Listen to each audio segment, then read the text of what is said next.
थी। सरकार बनने से पहले बोला गया था 15 दिन में पूरे यूपी को गड्ढा मुक्त कर देंगे।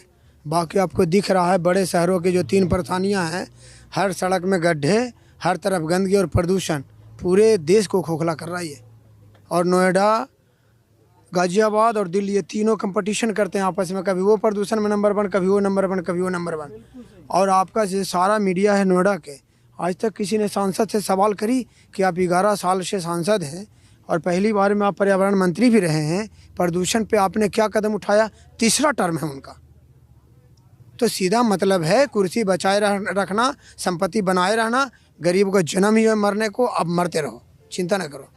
सब मरेगा, कोई धक्के से मरेगा, कोई भीड़ में मरेगा, कोई नाला के पानी पी के मरेगा, कोई लाल किला ब्लास्ट में मरना है, कोई रेलवे स्टेशन के भागदड़े मचेगा, बाकी जो बचेगा वो पहलगाम में मरेगा। लाइन सीधा रखिए, सबका नंबर आएगा।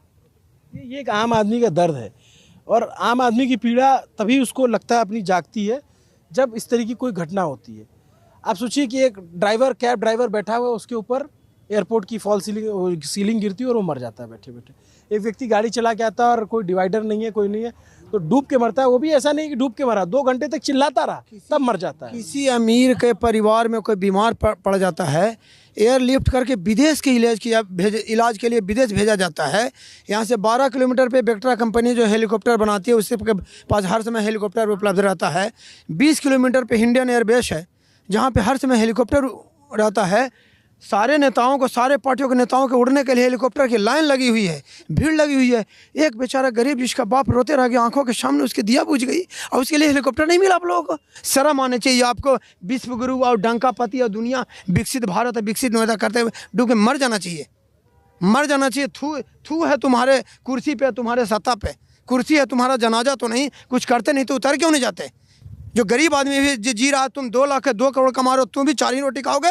और गरीब आदमी 20 और 15 हज़ार का सैलरी वाला भी 4 ही रोटी खाएगा। लेकिन तुम्हारे इतना जमीन मर गया कि गरीब को ये हालत कर दी कि उसके सामने, आंखों के सामने बेटा मर तक तो 3 मीटर 200 मीटर। अरे भाई साहब, 200 मीटर रस्सी रहती ना, पीछा ना भाई साहब। यहाँ से एक आदमी दौड़ा जाता, रस्सी से एक पेड़ में बांध देता, वहाँ जहाँ 2 लेडीज खड़ी है, और दूसरा रस्सी यहाँ पकड़ लेता। एक भाई ऐसे करके पकड़ के ऐसे जाता, भाई को ऐसे करके पकड़ के ले आता। हम गांव के आदमी, हमें नहीं पता कि कैसे किसी को बचाया जाता है। हम जर्मनी से आए हैं क्या?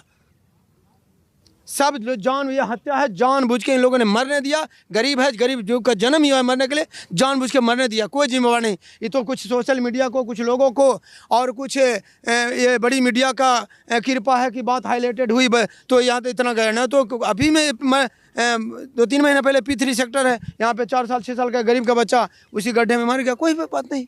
ये तो थोड़ा सा, वो बेचारा इंजीनियर था, वो काटते था, वो बेचारा वो डूब गया, मर गया, कोई बात नहीं है। कुछ नहीं, चंद वो कुत्ते के जैसे टुकड़े दिए जाते हैं ना, और उसे कुछ 2-4 लाख रुपया दे के उसको मुँह बंद कर दिया जाएगा। आए गए, रात गई बात गई, सब अपना दाल रोटी चला रहा है। अब कुर्सी पकड़े रहो, मेरे कोई कुर्सी नहीं। और यहाँ के तो जो रक्षा मंत्री, उन्होंने बोला था, कोई समय था कि बिहार में रेल दुर्घटना होती थी तो केंद्रीय रेल मंत्री इस्तीफा देता था। उसको कहते हैं हिंदी में नैतिक जिम्मेवारी। आप कुर्सी बैठे हैं, ज़मीन पे सेना लड़ती है, सेना कर्मचारी काम करता है, तो हार की गाली और जीत की ताली सेनापति को मिलता है। राजनाथ सिंह जी तो बोलते हैं कि ये कांग्रेस सरकार नहीं है, बीजेपी सरकार है, यहाँ किसी का इस्तीफा नहीं होता। बस मरो, लाइन सीधा रखो, तुम भी मरोगे, सब मर